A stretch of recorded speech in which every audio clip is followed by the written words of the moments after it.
경건의 훈련. 디모데전서 4장 6절부터 8절.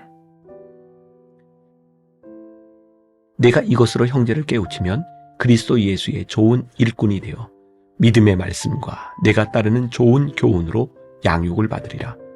망령되고 허탄한 신화를 버리고 경건에 이르도록 내 자신을 연단하라. 육체의 연단은 약간의 유익이 있으나 경건은 범사에 유익하니 금생과 내생에 약속이 있느니라. 습관은 아주 중요합니다. 하나님과의 관계를 지속적으로 점검하지 않으면 신앙과 삶이 엉뚱한 곳으로 갈 수 있습니다. 열심과 열정이 있다면 더 큰 일입니다. 더 빨리, 더 멀리 하나님에게서 멀어질 수 있기 때문입니다.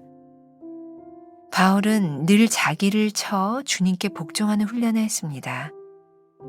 열심히 주의 일을 한 후에 도리어 자신이 버림당할까봐 두려웠기 때문입니다. 나의 열심이 성령으로부터 온 바른 열심인가를 늘 점검해야 합니다. 신앙생활은 실제 생활입니다. 영적이고 추상적인 무엇 혹은 허상이 아니라는 뜻입니다.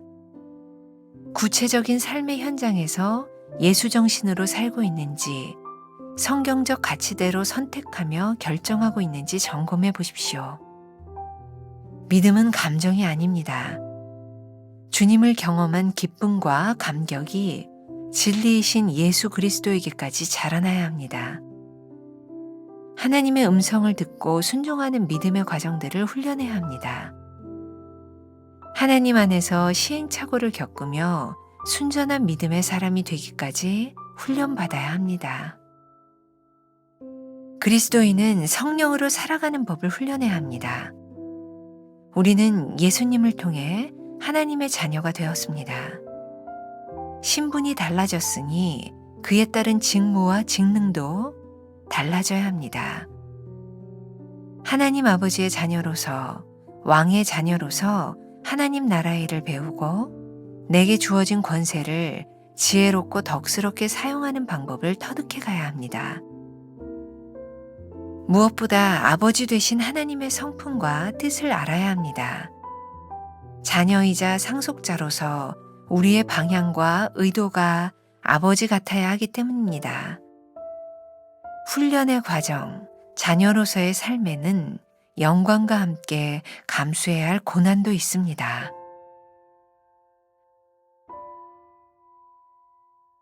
나는 하나님의 자녀로 살아가는 훈련을 받고 있습니까? 하나님 아버지의 성품과 속성을 알고 있습니까? 자녀로서 영광만 바랍니까? 아니면 고난도 감수합니까? 오늘은 5월 7일입니다. 경건의 훈련이라는 제목입니다. 기억하시죠? 5월은 계속해서 우리들이 믿음이라는 큰 주제를 가지고 말씀을 나누고 있습니다. 믿음이 무엇이냐? 오늘의 제목은 경건의 훈련, 그것이 믿음이다. 디모데전서 4장 6절부터 8절, 오늘 사도 바울이 그의 영의 아들 디모데에게 하는 이야기죠. 경건에 이르기를 연습하라. 육체의 연단은 약간의 유익이 있으나 경건은 범사에 유익하니 금생과 내생에 약속이 있느니라. 그러니까 우리들이 경건의 훈련을 한다고 하는 것은 우리의 믿음 생활에 굉장히 중요한 부분이죠. 사실 제가 설교를 하면서 참 많은 부분을 이 훈련이라는 말에 시간을 투자합니다. 혹시 여러분들 제가 습관과 버릇의 차이를 구별해서 이야기했던 것을 기억하시나요? 버릇은 우리들이 그냥 살아가다가 우리들에게 그냥 익숙해지는 것을 버릇이라 이야기하고, 훈련은 의도적으로 우리들의 삶에 만들어가는 것, 그것이 습관이 되는 것, 그것이 훈련이라는 말을 했어요. 우리들이 경건의 훈련을 한다고 하는 것은 이 경건이 우리들의 삶의 습관이 되게 한다는 말입니다.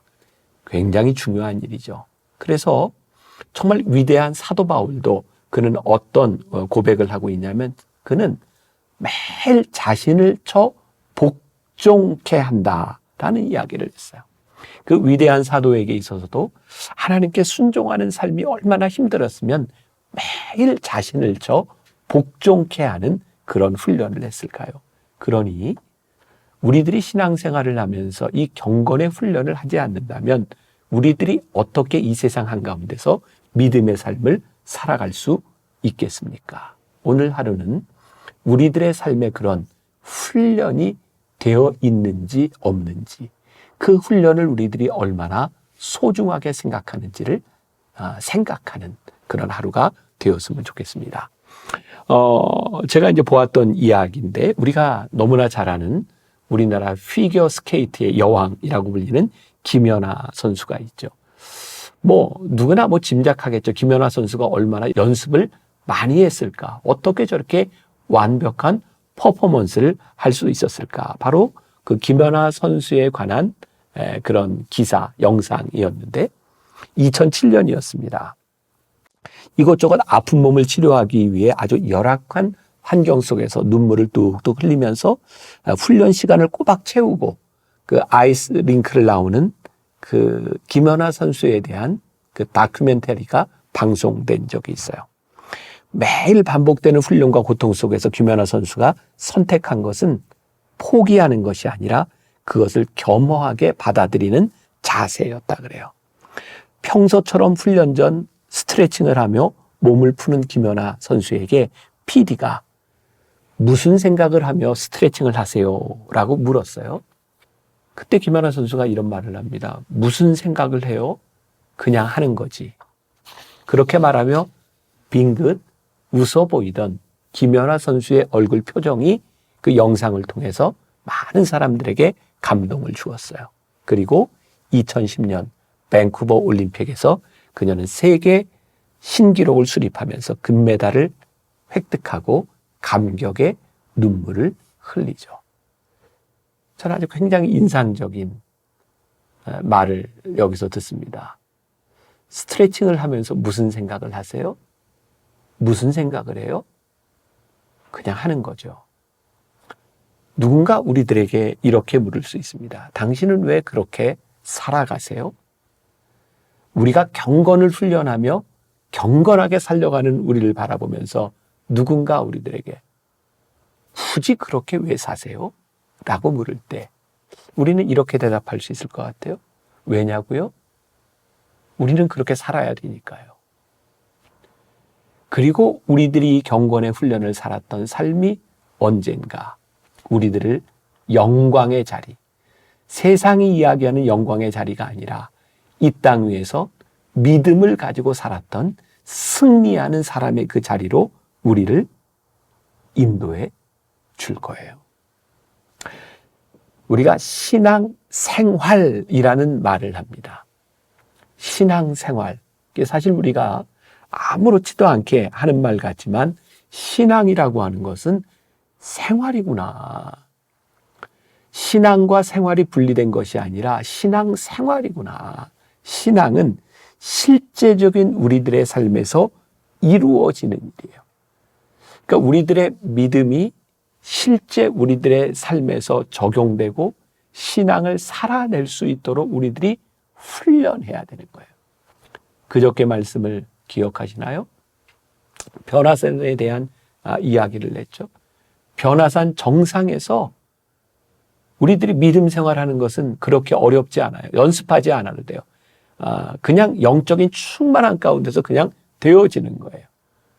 그런데 그 영적인 충만함이 우리들의 삶 가운데서 이루어지기 위해서는 경건의 훈련이 필요한 거예요. 내가 받았던 말씀의 그 충만함을 유지하기 위하여 묵상하는 훈련이 필요하고, 우리들이 하나님께로 받았던 우리의 사명을 가지고 살아가기 위해서 기도하는 훈련이 필요하고, 제가 종종 여러분들에게 그런 질문을 하죠. 여러분들에게는 여러분들의 삶의 경건의 훈련을 하는 여러분들의 자리와 여러분들의 시간이 있습니까? 자, 하나님은 영이시니 교회는 건물이 아니니 하나님은 어디에나 거하시는 분이고 하나님은 언제든지 계시는 분이세요. 그러나 우리들이 경건의 훈련을 하기 위해서 우리들의 삶에 나에게 정해진 자리와 나에게 정해진 시간이 우리들에게 필요한 거예요. 그것이 우리의 신앙을 삶으로 연결해 주는 거예요. 저도 아침마다 제 목소리와 함께 깨고 제가 녹화했던 이 소리를 다시 한번 제가 들으면서 하루를 시작해요. 그리고 제 방 서재에는 제가 아침에 일어나서 눈 뜨자마자 가는 그 자리가 있어요. 목회자로서 저에게 그 자리를 지키는 것이 참 중요하다는 생각을 해요. 이게 바리새적으로 율법적으로 내가 이 자리에 아니면 안 돼 라고 하는 그런 율법적인 어떤 룰에 대한 문제가 아니라 내 삶의 나를 훈련하는 그 시간들이 우리를 만들어주는 것이기 때문이죠. 경건에 이르는 훈련.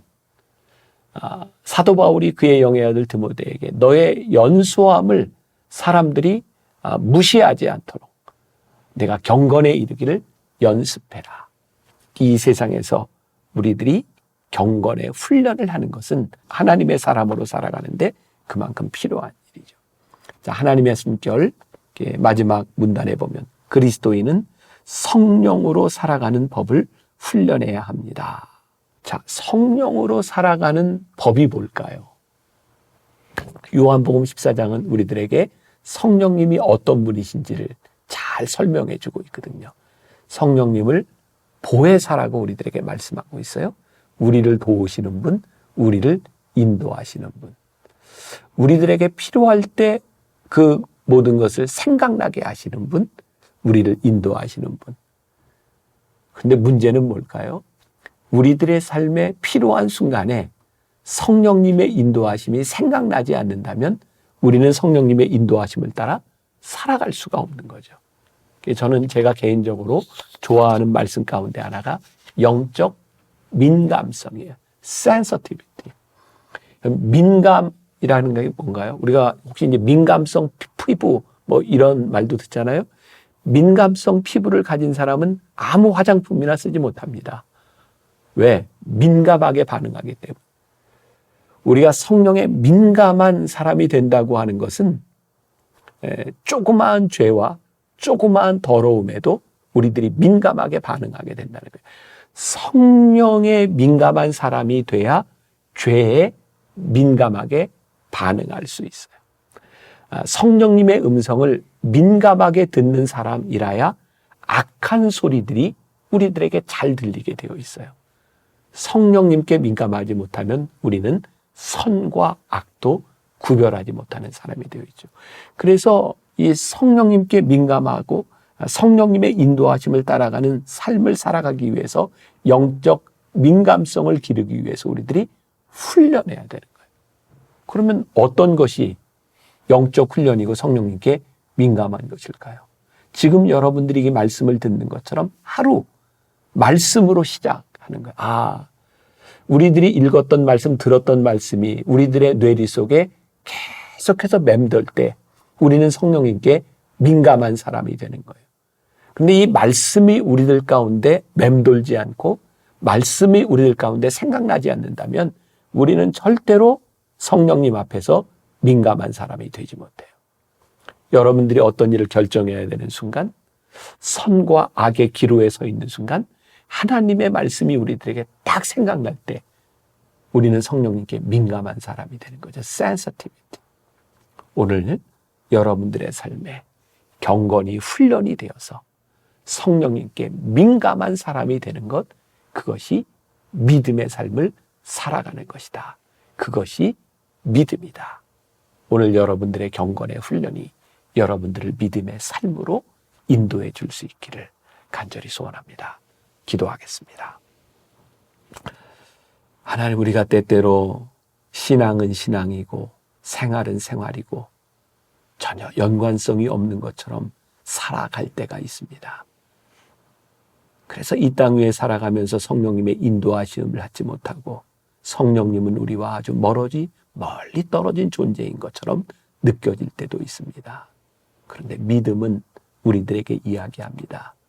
우리의 삶에서 가장 민감하게 성령님이 역사하실 때, 경건의 훈련이 되어 있을 때 우리가 믿음의 삶을 살 수 있노라고, 오늘 하루 우리가 이 믿음의 삶을 살아내는 거룩한 주의 백성들이 되게 하여 주옵소서. 예수님의 이름으로 기도했습니다. 아멘.